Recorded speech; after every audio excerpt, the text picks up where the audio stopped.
예, 반갑습니다. 하나님 앞에 나오신 여러분들 주의 이름으로 축원하고 축복합니다. 하나님께서는 한 사람 한 사람을 부르시고 당신의 섭리를 알게 하십니다. 성경에는 전체가 부르심의 기록이라 해도 과언이 아닐 정도로 많은 부르심, 즉 소명 이야기가 기록되어 있습니다. 하나님의 부르심을 느끼며 살아가는 삶을 우리는 행복하다라고 말합니다. 하나님의 부르심을 확신할 때 우리의 걸음은 더욱 분명해집니다. 주님의 부르심을 따라가는 사람은 꿈이 있습니다. 내가 가는 것이 아니라 주님이 부르셔서 가는 사람은 지금 이 길을 가야 할 사명도 있기 때문에 행복한 것입니다. 오늘의 본문은 예수 그리스도께서 갈릴리에서 본격적인 사역을, 구체적인 사역을 하시기 전에 제자들을 부르십니다. 그런데 또 부르심을 받은 그들은 또 누구고 또 그들의 반응은 또 어떻게 됐는지 우리가 그 중심으로 오늘의 짧은 본문이지만 함께 찾아보며 하나님 살펴보며 하나님의 뜻을 함께 발견하는 귀한 이 시간 되기를 바랍니다. 첫 번째로 시몬 베드로와 안드레를 부르셨습니다. 18절에 보면 그러죠. 갈릴리 해변에서 다니시다가 두 형제 곧 베드로라 하는 시몬과 그 형제 안드레가 바다에 금을 던지는 것을 보시니 그들은 어부라라고 얘기합니다. 여기서 보면 첫 번째 이 갈릴리 해변이라는 게 나옵니다. 우리 성경에서 갈릴리 바다다, 갈릴리 해변이다, 갈릴리 호수다 뭐 그런 얘기를 많이 들어요. 그런데 이제 갈릴리 해변이라는 건 구약 성경에서는 수금이라는 뜻의 기네렛 바다라고 이렇게 민수기 34장이나 여호수아 13장에서는 그렇게 얘기를 합니다.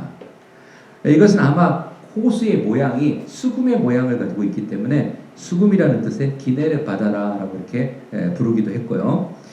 바벨론 포로 귀환 이후에는 이곳을 또 게네사렛 호수다라고 부르기도 했고요.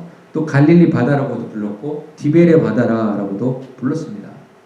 히브리어에서 바다와 헬라어에서 바다를 나타내는 이 단어는 또 다른 뜻이 뭐냐면 호수를 가리키는 또 뜻을 갖고 있습니다.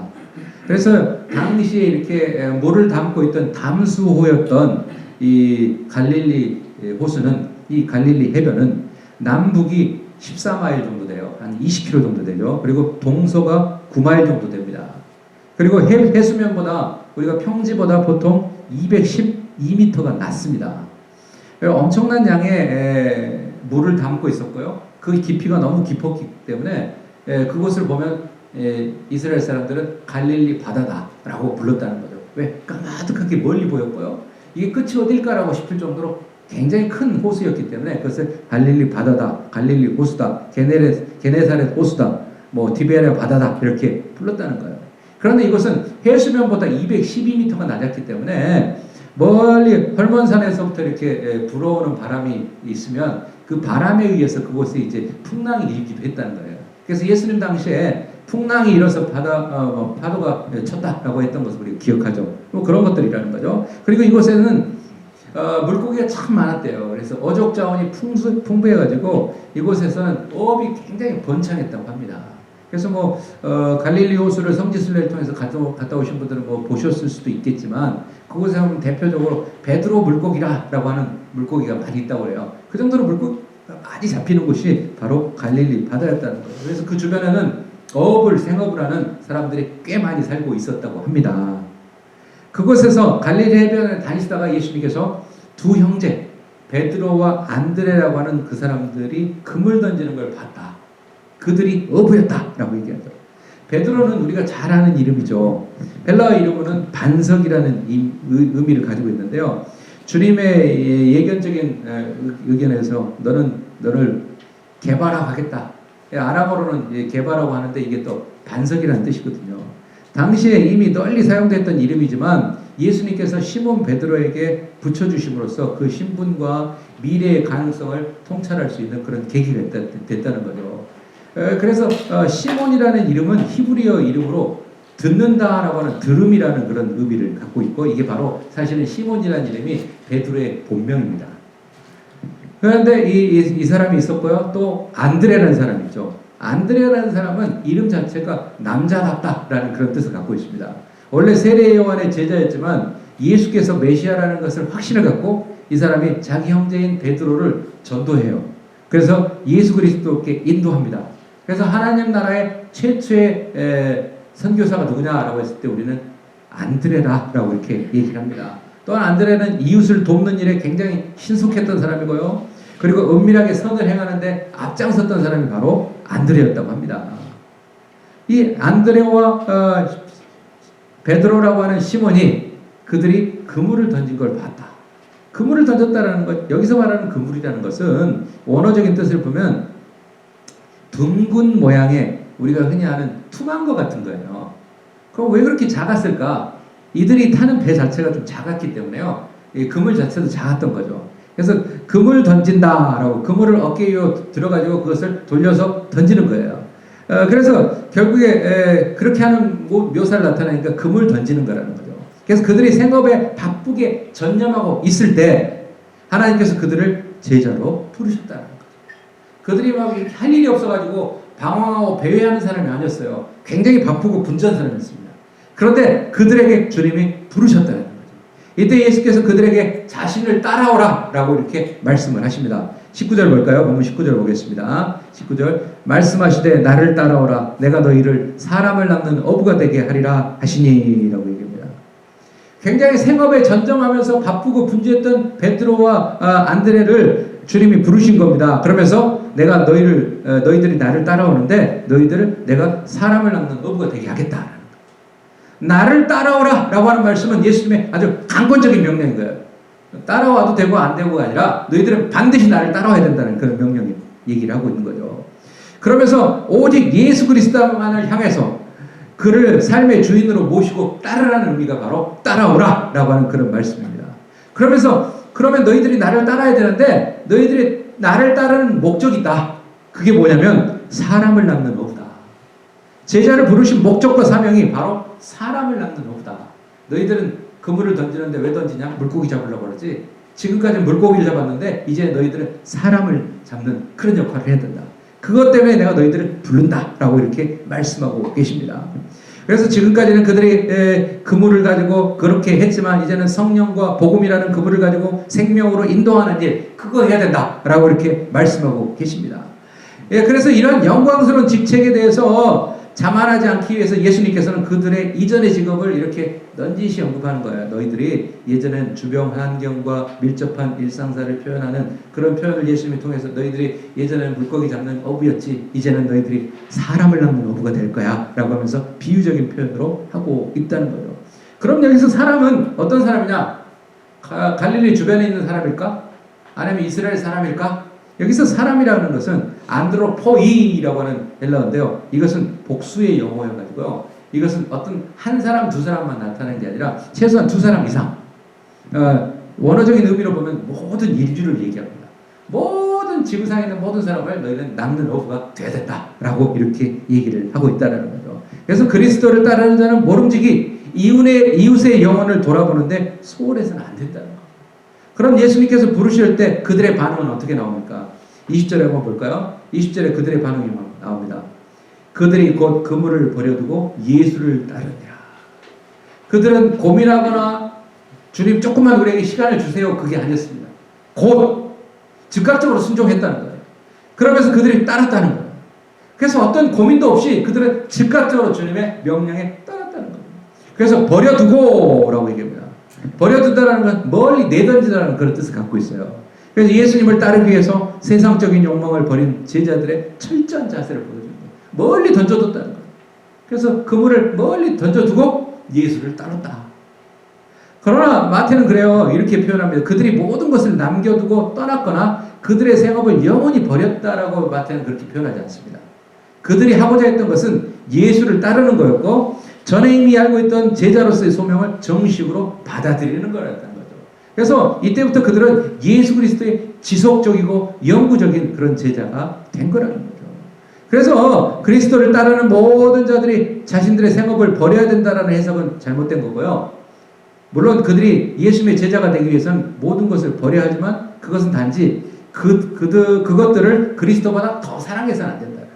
그래서 예수 그리스도를 위한 그 일이 먼저이고 그 다음이다 라고 하는 것을 우리가 보게 됩니다. 그래서 그리스도의 제자가 된다는 것은 마땅히 먼저 하나님 나라와 그의 의를 구하는 자가 되어야 된다는 것, 그런 헌신적인 삶을 살아야 된다는 걸 얘기합니다. 미국에서요 저드슨이라는 사람이 있었습니다. 이 사람은 대학을 졸업하고 신학교를 졸업하고 보스턴 시내에 있는 아주 중류층이 사는 그 지역에 아주 대형 교회에서 부목사로 청빙을 받았어요. 그의 동료와 친구들은 너무 부러워한 거예요. 야, 거기는 한번 가서 내가 사역해보고 싶고, 거기는 배워보고 싶고, 그런 곳이었고, 안정적인 곳이었어요. 그래서 자기 동료들도 부러워했고, 자기 어머니나 누나나 가족들도 굉장히, 야, 너무 잘 됐다! 라고 했습니다. 그런데 이 저드슨이라는 사람은 고개를 흔들었어요. 왜 고개를 흔들었을까? 누구든지 가고 싶은 그런 교회인데, 하나님은 나를 해외 선교에 쓰시려고 부르셨습니다. 내가 이곳에 남아서 일을 해도 주님의 일을 하는 거지만, 나는 부분적으로 하나님께 순종하는 것이 되기 때문에 나는 주님께 전체로 순종하려 합니다. 아니란 자리를 물리친 저드슨은 그 보스턴 시내 아주 대형 교회, 아주 좋은 안정적인 교회 그것을 뒤로하고요. 이 사람은 미얀마라는 지역으로 이렇게 갑니다. 가서 그곳에서 선교의 사역을 해요. 그것은 너무너무나 어려운 것이었어요. 왜? 복음을 반대하는 것이었고 공산 사회주의 국가였기 때문에 여러 가지 복음의 장벽들이 많았던 거예요. 그래서 이 저드슨이라는 사람이 처음 한 사람을 전도하는데 전도해가지고 그 사람을 세례 베풀어 주는데 얼마나 걸렸냐면 선교사로 가서 6년 만에 처음으로 한 사람의 영혼을 구원시키고 그 사람을 세례를 베풀었다는 거죠. 저드슨은 오랜 기간 미얀마에 선교사로 있었는데 그 사람은 감옥에 갇히기도 했고요. 죽음과 질병의 고비도 여러 번 겪었다고 합니다. 그러나 저드슨의 이 거룩한 헌신은 나중에 보니까 5만 명이라는 크리스찬들이 미얀마 땅에 탄생하게 된 그런 계기가 됐다는 거예요. 전 세계 크리스찬들의 마음에 꺼지지 않는 횃불을 밝혀주고 있는 그런 결과였다는 거죠. 한 사람의 헌신이 놀라운 하나님 나라의 사역의 결과를 낳게 된다는 것. 그것을 기억하시는 여러분들 되시기 바랍니다. 두 번째로요. 예수님께서는 공생의 사역에 전체적으로 구체적으로 하시기 전에 두 번째로 세베대의 아들 야고보와 요한을 부르십니다. 21절 볼까요? 거기서 더 가시다가 다른 두 형제 곧 세베대의 아들 야고보와 그의 형제 요한이 그의 아버지 세베대와 함께 배에서 금을 깁는 것을 보시고 부르시니라고 얘기합니다. 갈릴리 해변 자체가 물고기를 잡는 어업을 종사하는 사람들이 많았기 때문에 예수님이 또 만난 사람들이 세베대의 아들 야고보와 요한이었다는 걸 또 보게 되고요. 그런데 이제 세베대라는 사람이 어떤 사람이냐? 먼저 살펴보면요. 세베대라는 이름 자체가 여호와의 주심, 여호와께서 주셨다라고 하는. 부모가 아마 세베대를 낳을 때 아주 기대하고 고대하고 있었을 것 같아요. 그래서 하나님께 기도했더니 하나님이 그 아들을 줬는데 그 사람이 세베대였던 것 같아요. 여호와의 주심이라는 그런 이름을 갖고 있기 때문에요. 이 사람은 야고보와 요한의 아버지고요. 예수님의 이모였던 살로메의 남편이었습니다. 그런데 이 세베대라는 사람이 굉장히 부유한 집안이었어요. 예수님 당시에 집에 말하자면 페이를 주면서 싹스를 주면서 쓰는 일꾼들이 심부름하는 사람들이 굉장히 많았어요. 그래서 굉장히 많은 그런 일꾼들을 가지고 있었던 그런 집이었고요. 또 사회적으로 상당한 재력을 가졌던 그런 가정이었던 것 같아요. 그래서 그는 예수님과 그의 제자들의 선교 사역에 적지 않은 도움을 줬다고 합니다. 더욱이 그는 아들들이 예수님의 제자가 되는 것을 반대하지 않음으로써 주의 사역에 커다란 도움을 주었던 사람이 바로 이 세베대였다는 거죠. 세베대가 바로 그런 사람이었고 그의 아들이었던 야고보. 이 야고보는 이스라엘의 조상 이름인 야곱이라는 이름과 비슷한 이름이어가지고 발꿈치를 잡는다라는 그런 뜻을 갖고 있습니다. 야고보라는 사람은. 그리고 그의 동생은 세베대와 살로메의 아들로서 예수와 이 야고보는 그의 동생과 함께 예수와 사촌지간이에요. 왜? 세베드가 예수님의 이모부이기 때문에요. 그리고 그런 요한과 함께 예수님께 가장 신뢰받는 제자 중에 한 사람이 바로 야고보였습니다. 그리고 더 놀라운 것은 이 야고보는 그는 헤롯 아그리빠에 의해서 순교당하는 사도 중에 최초의 순교자가 바로 세베대의 아들 야고보였다는 거죠. 그리고 그의 동생 요한은 헬라식 이름인데 여호와의 사랑하는 자라는 그런 뜻을 갖고 있습니다. 예수님의 최초의 제자가 되었고요. 가장 사랑을 많이 받았던 제자가 요한이었습니다. 그의 성격은 내성적이면서도 또 어떨 때는 과격한 성격을 갖고 있어가지고 예수님이 그 사람의 별명을 우레의 아들이다, 너 불같다 라고 하는 그런 별명도 그에게 지어줬던 사람이고요. 그리고 어찌됐든 그 사람은 주님의 넘치는 사랑을 받았던 사람이고요. 주님이 가장 신뢰했던 사람 중에 한 사람이에요. 전해오는 전설에 의하면 그는 예수님의 부탁에 의해서 예수님의 육신의 어머니 마리아를 예수님이 십자가에 죽기 전에 야, 내 어머니를 부탁한다. 너의 어머니다. 라고 부탁을 해요. 그랬더니 예수님이 돌아가시고 나서 예수님의 어머니가 마리아가 홀로 될 걸 염려해서 그 어머니를 자기 집에 모셔가지고 이 마리아가 세상을 떠날 때까지 그 마리아를 정성껏 그렇게 섬겼던 사람이 바로 또 요한이었습니다. 그리고 요한은 나중에 이제 정말 주님의 그 하나님의 영감에 의해서 여러 가지 성경을 기록했던 그런 사람이었습니다. 그들이 배를 버려두고 예수를 따랐다라고 해요. 그러니까 이들이 베드로와 안드레나 야고보나 요한이나 이들이 사용했던 그 당시에 물고기 잡는 배는 보통 한 3, 4명이 서너 명이 탈 수 있는 그런 배였기 때문에 그물 자체는 그렇게 크지 않았다는 거예요. 그런데 그런 걸 가지고 이들이 물고기를 잡았는데 그 배를 버려두고 떠났다는 거죠. 그래서 우리는 거기서 봤을 때 그들이 그렇게 했구나라는 것을 우리는 또 보게 됩니다. 그러면서 야고보와 요한은 베드로와 안드레는 그냥 배를 버려두고 떠났다라고 얘기를 했는데 이들은 하는 것이 배에서 그물을 깁고 있었다라고 얘기를 해요. 이게 약간의 차이죠.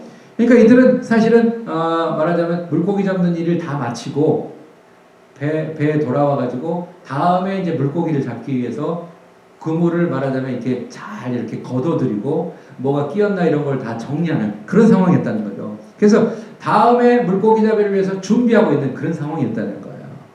그래서 우리는 보통 그런다고 합니다. 어부들이 물고기를 잡기 위해서 그물을 던지는 것도 중요한데 그물을 다시 걷어들여가지고 그것을 깁는 것도 굉장히 중요한 일이에요. 왜냐하면 다음에 물고기를 잡기 위해서 반드시 해야 되는 일이라고 합니다. 근데 예수님이 말하자면 그들의 생업에서는 굉장히 중요한 일이었는데 그걸 하고 있는데 예수님이 그들을 부르셨어요. 그들을 부르셨다는 거예요. 이 부르심은 영적인 주도권을 가지고 예수님이 그들을 부르셨다는 거예요. 그랬더니 그들의 부르심에 대해서 그들은 어떻게 반응을 합니까? 22절 보겠습니다. 그들이 곧 배와 아버지를 버려두고 예수를 따르냐. 베드로나 안드레처럼 야고보와 요한도 지체 없이 순종을 했다는 거예요. 그러나 여기서 우리는 버려두고라는 말은 이전에는 아버지의 뜻을 따라서 어부로서의 직업에 굉장히 충실한 그런 삶을 살았는데 이후로는 오직 그리스도의 명령만 따라서 제자로서의 소명에만 전념하기 위해서 아버지의 고난으로부터 벗어난다는 그런 뜻입니다. 그들은 사꾼을 부릴 정도로 부유했지만 그런 가정에 살았지만 많은 가족들을 버림으로써 예수 그리스도를 얻는다라는 그런 결단이 그들에게는 반드시 있었다는 거죠. 어떤 목사님이 그랬대요. 교회가 처음에는 작았었는데 점점 교회가 커지다 보니까 목사님이 많이 바빠졌대요. 그런데 이 목사님은 자기 집에다가 자기만의 기도실을 이렇게 방을 하나를 꾸몄다고 합니다. 그래서 그곳에 가서 항상 하나님 앞에 하나님 하면서 이렇게 기도 시간을 많이 가졌었대요. 그런데 과거 교회가 작을 때 열심히 그 기도실을 찾아가서 하나님 앞에 기도하고 이렇게 했었는데 교회가 계속 커지다 보니까 일이 바빠지고 밤 12시 뭐 가까이 돼서 들어오고 또 새벽에 또 나가고 너무 피곤하다 보니까 잠자는 시간도 너무 부족하다 보니까 이분이 하나님과의 만남의 그 기도의 시간이 점점 줄어들다가 뭐 거의 없어지는 그런 시기가 됐다는 거예요. 그러다 어느 날 하나님 전에 나가는 일에 내가 너무 등한히 했구나 라는 생각이 들어서 그 목사님이 그날은 자기 집에 있는 기도실에 들어갔습니다. 그래서 이제 기도를 한참 하고 있는데 갑자기 집에서 쿵쾅쿵쾅 소리가 나는 거예요. 무슨 일인가라고 기도실 문을 열고 보니까 자기 어린 딸이 막 달려오는 거예요. 그래서 아빠 죄송해요. 그러는 아니 무슨 일이냐 할 때 아니 아무 일 아니에요. 무슨 일이냐 물어봤더니 아빠가 이 기도실에서 기도할 때는 절대 엄마가 아빠에게 이렇게 방해하지 말라고 했는데 내가 아빠가 보고 싶어가지고 이렇게 왔어요. 라고 얘기를 했더라고요. 그래서 이 목사님이 딱 이렇게 머릿속에 스치는 게 있었다는 거예요. 야, 하나님도 나를 이렇게 보고 싶어서 했겠구나 라는 생각에 그 자리에서 바로 즉각적으로 회개의 기도를 했다는 거예요. 하나님, 저 용서해 주십시오. 바로 이겁니다. 내가 어떤 프로그램이나 어떤 시간보다 살아계신 하나님을 사랑해야 되고 그 시간을 내어서 내가 정성을 다 쏟아서 하나님과 영적 교류를 해야 되는데 프로그램 따위에 내가 빼앗기고 하나님과 만나는 시간을 빼앗겨버리고 말았습니다. 용서해 주십시오. 바로 제게 부족한 게 바로 하나님과의 영적인 교제의 시간이다 라고 하면서 울면서 회개했다고 합니다. 우리가 아무리 엄청난 사업을 벌인다고 하더라도 하나님을 놀라게 할 수는 없는 겁니다. 천지를 창조하신 그분의 능력, 그분이 볼 때 인간이 만드는 그 어떤 위대한 사업도 하나님 앞에서는 별게 아닙니다. 장난감 같은 것일 수도 있다는 거죠. 다만 가장 귀한 것은 하나님 앞에 우리의 중심이 드려지고 우리의 사랑이 드려지고 우리의 마음을 다하고 뜻을 다하고 성품을 다해서 주님을 사랑하는 겁니다. 이게 우리에게 필요한 겁니다. 그래서 이것이 결여되면 어떤 프로그램이나 어떤 사업이나 어떤 봉사나 어떤 헌신이나 필요가 없다는 거예요. 하나님과의 영적인 것, 그게 먼저 돼야 된다는 거예요. 프로그램보다 먼저 돼야 될 것은 바로 우리 하나님을 만나는 일이라는 거죠. 한자 사자성어 가운데요.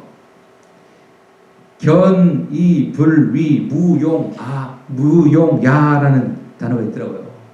예, 견이 불이라는 것은 옳은 일을 보고도 하지 않는 것. 그건 불의하다. 무용, 야라고 하는 것은 용기가 없기 때문이다. 당연히 의롭다고 생각해서 해야 될 일을 보고 행하지 않는 것은 용기가 없는 것이다. 라고 하는 얘기입니다. 이것은 지금으로부터 한 2500년 전에 중국이 낳은 큰 스승이라고 할 수 있는 공자가 이렇게 말했던 말입니다. 옳은 일인지 알면서도 우리가 행하지 않는 것은 용기가 없는 거다. 견이 불이 무용 야라는 거예요. 우리가 옳은 일이라고 하는 것은 용기를 가지고 하나님 앞에 해야 된다는 거예요. 물론 하나님을 따르는 데는 용기가 필요합니다. 결단이 필요합니다. 행동이 실행할 수 있는 그런 용기를 가지고 행하시는 여러분들 되시기 바랍니다. 사랑하는 성도 여러분, 리더스 다이제스트 여러분들 잘 보실 거예요. 가끔씩 보실 거예요. 근데 언젠가 리더스 다이제스트에 나온 내용 중에 알프스의 개미 이야기가 적어져 있더라고요. 아주 특이한 내용인데요. 그 얘기를 제가 한번 해드리겠습니다.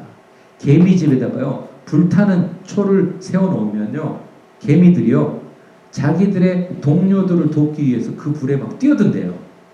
개미들이 막 뛰어든다는 거예요, 개미집에. 그 왜 뛰어드는가? 그래서 이제 곤충학자들이 그걸 조사를 해보니까요, 개미가 불타는 촛불에 뛰어들면 개미의 몸이 탈 거 아니에요. 몸이 타면서 그 개미의 몸에서 키친스라고 하는 불연성 진액이 나온다고 합니다.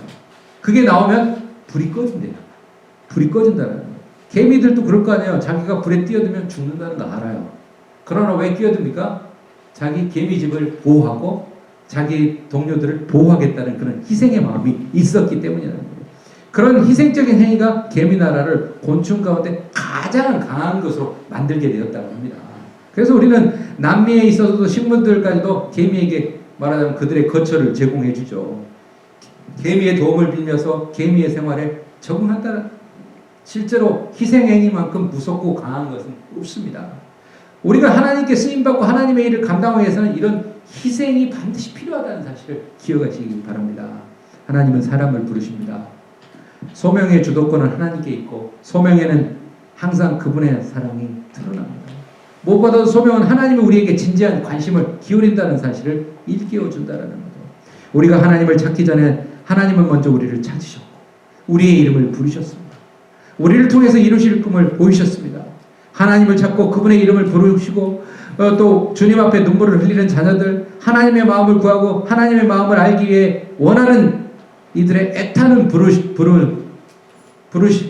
부르시는 주님, 주님의 부르심에 순종하며 나갈 때 우리는 그토록 찾아 헤맸던 삶의 목표가 주님 안에 있다는 것을 발견하게 될 줄로 믿습니다. 순종의 자리에 앉으시기 바랍니다. 하나님의 부르심에 일어서시는 여러분들 되시기 바랍니다. 이렇게 주님께서 부르실 때 주님의 부르심을 따르고 순종하게 될 때 세상은 우리를 통해서 하나님의 큰 꿈과 비전이 이루어지는 놀라운 믿음의 실상을 우리가 눈으로 목격하고 체험하게 될 줄로 믿습니다. 기도하겠습니다. 거룩하신 하나님께서는 베드로와 안드레와 세베대 아들 야고보와 요한을 부르셨습니다. 그들은 생업에 충실했었고 열심히 살았던 사람이고 그들이 할 일이 없었던 사람들이 아닙니다. 하나님 정말 바쁘고 분주했던 사람들인데 주님께서는 그들을 부르셨습니다. 그리고 그들은 주님의 부르심에 응답하여 즉각적으로 순종하며 사람을 낳는 어부가 되는 그 역할을 다짐하며 나아가는 그들의 헌신을 보게 됩니다. 하나님의 나라는 헌신을 통해서 풍성하게 되고 하나님의 나라는 순종에 의해서 아름답게 되는 것을 우리가 기억하며 그들의 모습을 우리가 따라가며 하나님께서 우리를 항상 부르시고 우리에게 소명을 주신다라는 거 우리가 잊지 않고 그 소명을 잘 감당하는 우리 모두가 되게 도와 주옵소서. 예수 그리스도 이름 받들어 간절히 기도하옵나이다. 아멘.